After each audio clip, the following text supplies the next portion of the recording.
नमस्कार. मजासवाडी सर्वोदयनगर सोसायटी ज्याचा पुनर्विकास सुरू आहे, त्यांच्या सर्व सभासदांसाठी आपण हा व्हिडिओ बनवत आहोत. लास्टचा जो आपला व्हिडिओ होता, ज्या ठिकाणी आपण त्या व्हिडिओमधून आपले जे राज्याचे उपमुख्यमंत्री आहेत एकनाथ शिंदे साहेब, त्यांना भेटण्यासाठी आपण एक व्हिडिओ बनवलेला की जेणेकरून तो व्हिडिओ त्यांच्यापर्यंत पोहोचवावा, यंत्रणेपर्यंत पोहोचवावा आणि त्याची दखल कुठेतरी घेतली गेली पाहिजे. आणि आजच्या दिवसात एक महत्त्वाचा अपडेट आपल्या सर्व सभासदांना द्यायचा आहे, जेणेकरून लास्ट टाइम CEO सोबत देखील मीटिंग झाली, त्यानंतर देखील लोकांमध्ये पुढे काय चाललं आहे याबद्दलची एक उत्सुकता होती. आणि नक्की आज जे काय आज आपण बोलणार आहोत, तर नक्की सगळ्यांच्या चेहऱ्यावर देखील एक आनंद येण्याची एक आपल्याला दिसते या ठिकाणी. तर बने साहेब आपल्या संस्थेचे अध्यक्ष देखील या ठिकाणी आहेत. तर बने साहेब, आपण तो विनंती जी केलेली की आपल्याला एकनाथ शिंदे साहेबांना भेटायचं होतं, वारंवार आपण तो प्रयत्न करत होतो, जेणेकरून कुठेतरी योग्य ठिकाणी योग्य पद्धतीने ही गोष्ट पुढे व्हावी. तर सध्या लोकांना आपण काय अपडेट द्यायचं आहे आपल्याला? आपण मागच्या वेळेला म्हाडाचे CEOना भेटलो. त्यांनी एक्झिक्युटिव्ह इंजिनियरना निर्देश दिले होते की जी हिअरिंग झाली, सुनावणी झाली, त्याच्यावरती योग्य ते निर्णय घ्या. पण तो दुर्दैवाने त्याच्यावरती कारवाई झाली नाही. त्यानंतर आपण आपल्याला कळून चुकलं की आपल्याला या सर्व मॅटरमध्ये सन्माननीय एकनाथजी शिंदे साहेबांना भेटणं गरजेचं आहे आणि त्या दृष्टीने आपण प्रयत्नात होतो. तसं आपण व्हिडिओ केला होता आणि आपण सर्व मिळून शिंदे साहेबांना भेटूया असा आपण प्रयत्न केला होता. परंतु त्यांचे वारंवार दौरे असल्याकारणाने, गावी असल्यामुळे आपली ती भेट होऊ शकली नाही आणि आपण त्या प्रयत्नात होतो. आपण तो प्रयत्न सोडला नव्हता. आणि आज सुदैवाने 2-3 गोष्टी चांगल्या घडल्या, त्या मी तुम्हाला आवर्जून सांगेन. आपण शिंदे साहेबांची भेट घेण्याचा प्रयत्न करत होतो. त्याचबरोबर आपण आमच्या काही सल्लागारांच्या, कायदेशीर सल्लागार आणि ज्येष्ठ सल्लागारांच्या सल्ल्याने आपण माननीय उच्च न्यायालयामध्ये एखादी रीट पिटिशन फाईल करावी अशी आपल्याला सूचना करण्यात आली आणि त्या दृष्टीने आपण कालच एक हायकोर्टामध्ये रीट फाईल केली. आज सकाळी कोर्टामध्ये ती सुनावणी लवकर व्हावी यासाठी मेन्शन करण्यात आलं. माननीय न्यायाधीशांना विनंती करण्यात आली आणि त्यांनी ताबडतोब मान्य केली आणि ही सुनावणी येत्या सोमवारी, मला वाटतं 27 तारीख आहे ना, 27 तारखेला ही सुनावणी होणार आहे. आणि आपण त्याच्यामध्ये म्हाडाने जी सुनावणी घेतलेली आहे, ऑर्डर स्थगित ठेवले, ते ऑर्डर पास करण्याचे, ते आदेश पारित करण्यासाठी डायरेक्शन द्यावं अशी विनंती केलेली आहे आणि ते कोर्टाने मान्य केलेलं आहे. आणि त्याच दृष्टीने आणि आणखी एक महत्त्वाची गोष्ट म्हणजे आम्ही सकाळी हायकोर्टामध्ये गेलो आणि सुप्रीम कोर्टाच्या लेवलचे तेवढेच महत्त्वाचे असे आपले महाराष्ट्र राज्याचे उपमुख्यमंत्री माननीय एकनाथजी शिंदे यांची आमची आज अचानक भेट झाली. म्हणजे आम्ही प्रयत्नात होतो आणि योगायोग जुळून आला. आजचा दिवस खरंच आपल्यासाठी सर्वांसाठी महत्त्वाचा होता आणि त्यांची आज भेट झाली आणि त्यांना आपल्या व्यथा सांगितल्या. त्यांच्या कानावर ऑलरेडी ह्या गोष्टी आहेत, त्यांना पूर्ण कल्पना होती, पण आपली बाजू आज त्यांना आम्ही सांगितली की आमचे 579 लोकांचा हा 15 वर्षाचा संघर्ष आहे, रखडलेला प्रोजेक्ट आहे. आणि माननीय एकनाथ शिंदे साहेबांची नेहमीच एक ख्याती आहे की रखडलेलं काम म्हणजे प्रकल्प असू देत, कुठलीही गोष्ट ती रखडता कामा नये, ती मार्गी लागावी असा त्यांचा नेहमी अट्टास असतो. आणि त्या दृष्टीने आम्ही ते सांगितले का आमचा रखडलेला प्रोजेक्ट आहे, 22 लोकांमुळे आता तो आणखी रखडला आहे, लोकांना घरभाडं नाही वगैरे. आपण त्या सगळ्या गोष्टी त्यांना सांगितल्या. त्यांनी ते लक्षपूर्वक ऐकून घेतलं आणि त्यांनी म्हाडाचे उपाध्यक्ष त्यांना निर्देश दिलेले आहेत की या मॅटरमध्ये त्यांनी लक्ष घालून त्वरित काय तो निर्णय घ्यावा. आणि आपल्याला माहिती आहे त्यांची जी ख्याती आहे, निर्णय क्षमता आहे, एकदा त्यांनी ठरवलं की तो निर्णय होतोच आणि त्याचा अनुभव आपल्याला येईल, त्याच्यात काही शंका नाही. आणि सामान्य जनतेचं एक चांगले नेतृत्व आपण म्हणताय एकनाथ शिंदे साहेब, त्या प्रकारचं त्यांचं एक रोल मॉडेल आहेत ते सामान्य नागरिकांसाठी. त्यांच्या बॉडी लँग्वेजवरून आपल्याला कळतं की तो गोरगरिबांसाठी, अनाथांसाठी किंवा पीडितांसाठी धावून येणारा नेता आहे. आणि माझी एक अशी अपेक्षा आहे की त्याने कधीतरी जोगेश्वरीमध्ये आपला हा प्रोजेक्ट मार्गी लागल्यानंतर एक धावती भेट द्यावी. आम्ही त्याला ती तशी विनंती करणार आहोत, कारण हा पुनर्विकास जो हा विषय आहे जोगेश्वरीमध्ये किंवा आपल्या विभागाचा आहे, हा खरंच खूप खूप खूप महत्त्वाचा आहे आणि त्याच्यासाठी ते कधीतरी वेळ देतील अशी आपण त्यांना विनंती देखील करणार आहोत. आणि मला वाटतं की त्या लोकांसाठी, आपल्या लोकांसाठी ते धावून येतील, नक्कीच धावून येतील. आणि अजून एक महत्त्वाचा विषय की जे आपले सर्व सभासद आहेत त्यांच्यासाठी आपण जे प्री ट्रिपल एचं ड्राफ्ट गेल्या काही आठवड्यापासून मंत्राच्या लीगल टीमसोबत आपले डिस्कशन सुरू आहेत.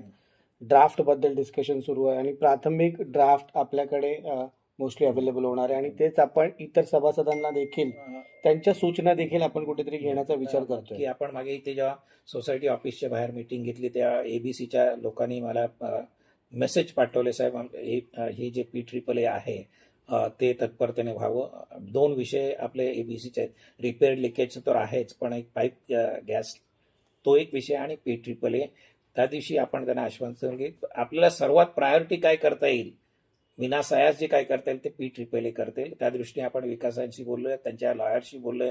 PEEEचा फर्स्ट कट म्हणता येईल आपल्याला. आपण बरोबर. प्रायमापेसी आपण त्याच्यावरती चर्चा केलेली आहे आणि काही दिवसामध्ये तो आपला ड्राफ्ट आपल्याकडे आला. आपल्या वकिलांनी त्याच्यामध्ये लक्ष घातलेलं आहे. त्यांनी काही सुचवलेलं त्याप्रमाणे आपण ते करतोय. म्हणजे आपल्या वकिलांनी तर मागच्या 2 महिने आपल्या त्याच्यामध्ये म्हणजे लक्ष घातलेलं आहे. आपलं दुसरं एक काम करताना त्या PEEE संबंधी पण त्यांनी आपल्याला काही सूचना केल्या. आणि महत्वाचं कसं तर- पार्किंग आणि ह्या सगळ्या विषय त्या एक्झॅक्टली शॉपचं आहे, पार्किंगचे आहे. कटाक्षाने त्याच्यामध्ये तुमचं पार्किंग शॉप आहे आणि इतर लोकांच्या बाबतीमध्ये पजेशनची डेट ह्या महत्वाचे विषय असतात.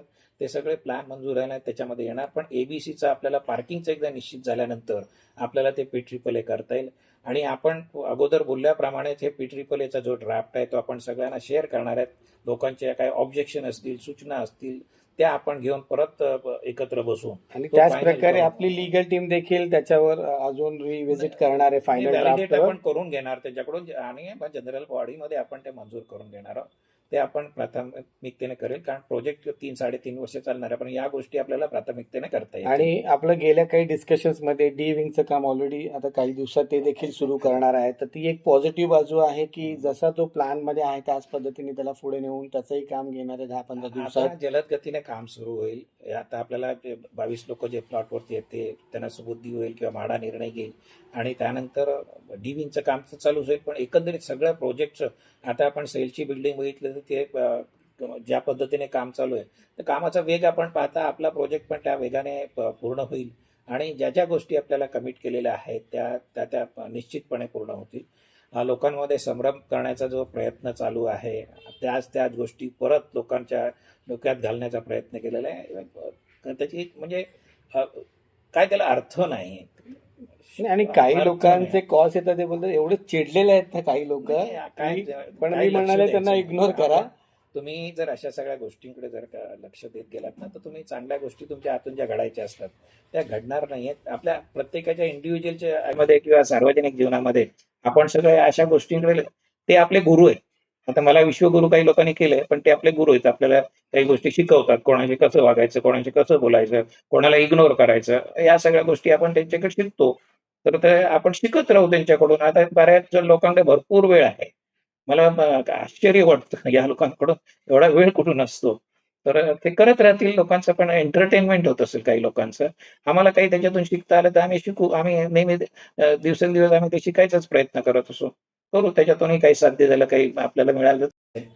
तर नक्कीच या पद्धतीने एक ही महत्त्वाची माहिती तुमच्या सर्वांपर्यंत पोहोचवायची होती. खूप अनेकांनी फोन केले, मेसेज केले, काय चाललंय, तर नक्कीच काही खरंच गोष्टी आजचा दिवस आपल्यासाठी खूप खूप चांगला गेला. सकाळपासूनच ज्या दोन्ही गोष्टी ज्या घडल्या आहेत आपल्यासाठी खूप महत्त्वाच्या आहेत आणि दिलासादायक आहेत. पुढची काय कारवाई होईल त्याला ज्या पद्धतीने प्रोसेसमध्ये होईल, पण एक माइलस्टोन म्हणतात तो आपण अचीव केलेला आहे. आम्हाला जे एक कोर्टामध्ये जी आपली पिटिशन होती तिची तारीख लागलेली आहे. एवढ्या जवळची तारीख तत्परतेने कोर्टाने मान्य केली हे कुठेतरी गंभीर विषय आहे. त्यामुळे नाहीतर 15 दिवसांनी 10 दिवसांनी लागले, पण 2 दिवसाचे गॅप देऊन आपल्याला ती तारीख मिळाली आणि माननीय शिंदे साहेबांनी आपल्याला वेळ दिला. आज कॅबिनेट होतं, त्याच्यानंतर ताबडतोब आपण त्यांची भेट घेतली, आपलं सर्व म्हणणं ऐकून घेतलं आणि त्यांनी निर्णय घेतला. आणि आहे ती शांतादुर्गा देवीची आपल्यावरती सर्वांची कृपा आहे. त्यामुळे आपण निश्चितच याच्यातून मार्ग निघेल आणि सर्वांना सुबुद्धी देऊन आपला प्रकल्प चांगल्या पद्धतीने पूर्ण होईल अशी निश्चित खात्री आहे आपल्याला. आणि मला वाटतं आपण एक व्हिडिओ जो आता एका आमची मुंबईच्या इंस्टाग्रामच्या माध्यमातून जो व्हिडिओ बनवला ज्यातून आपली बाजू देखील मांडली गेली. 15 वर्ष रखडलेल्या प्रोजेक्टला एक नवीन पद्धतीने ऊर्जा मिळाली आणि पूर्ण महाराष्ट्रात या व्हिडिओची चर्चा आहे. जर तुम्ही बघाल आज 1,20,000 लोकांनी हा व्हिडिओ कमीत कमी लोकांनी पाहिलेला आपला आहे. नेहमी आपण कुठल्याही गोष्टीकडे सकारात्मक बघण्याचा आपला जो दृष्टिकोन आहे, पॉझिटिव्ह. निगेटिव्ह बोलायला भरपूर बोललं जातं, म्हणजे त्याच्यावर खूप वेळ घालवू शकतो. पण आपण जे पॉझिटिव्ह आहे जो अप्रोच आहे डे 1 पासून आहे, त्यामुळे आपला हा प्रोजेक्ट ज्या लोकांनी व्ह्यूज केलं, तो म्हणतो ज्या पद्धतीने तो व्हिडिओ केला आहे आणि लोक ज्या पद्धतीने ॲप्रिशिएट करतात, आणि ह्या सगळ्या गोष्टी आपल्या पॉझिटिव्ह थिंकिंगमुळे त्या होणार आहेत. ठीक आहे, काही अडचणी आल्यात, त्या अडचणीवरती मात आपण आत्तापर्यंत करत आलो. आपला संघर्ष संपलेला नाही. जो दिवशी आपण घरामध्ये जाऊ त्या दिवशी आपला तो संघर्ष संपला असेल, तर आम्ही त्या संघर्ष करण्याच्या तयारीत आहोत. मानसिक सगळे आम्ही तयारी आहे, तर संघर्षाची आमची तयारी आहे. आणि PEEE हा ज्या दिवशी फायनल होईल तो जनरल बॉडीमध्ये देखील आणला जाईल आणि तो पास झाल्यानंतरच त्याचं एक्झिक्युशन होणार आहे. तर कोणत्याही गोष्टीची शंका ठेवायची गरज नाही आहे. आणि सर्व सभासदांना नक्कीच लोक आपल्या व्हिडिओची अपेक्षा करत असतात की तुम्ही नेक्स्ट व्हिडिओ, मला मेसेजेस येतात, मला कळतंय तुमच्या सर्वांच्या भावना, पण आमचा एक प्रयत्न असतो, अपेक्षा असते, व्हिडिओ आला नाही वाट बघत असतात. या व्हिडिओच्या माध्यमातून एक लोकांपर्यंत जी माहिती वेळोवेळी पोहोचवतोय त्याच्याबद्दल लोकांनी खरंच अप्रिशिएट केलंय. आणि हा प्रयत्न आम्ही रेग्युलरली करत राहू. काही वेळ अपडेट्स योग्य पद्धतीने तुमच्यापर्यंत पोहोचवा म्हणून थोडासा वेळ घेतला, पण काही असेल नक्कीच अशाच पद्धतीने आपण तुमच्यापर्यंत पोहोचू. आणि लवकरच एक सर्व कुटुंबांसोबत एक कार्यक्रम या ठिकाणी आपल्या साईटवर करू, ज्यातून तुम्हीच नाही तुमच्या कुटुंबासोबत आपण इथे एक चांगली सुरुवात जी ऑलरेडी झालेली आहे त्याला अजूनही चांगल्या पद्धतीने या. तर तुम्हा सर्वांचा धन्यवाद. Thank you very much. धन्यवाद.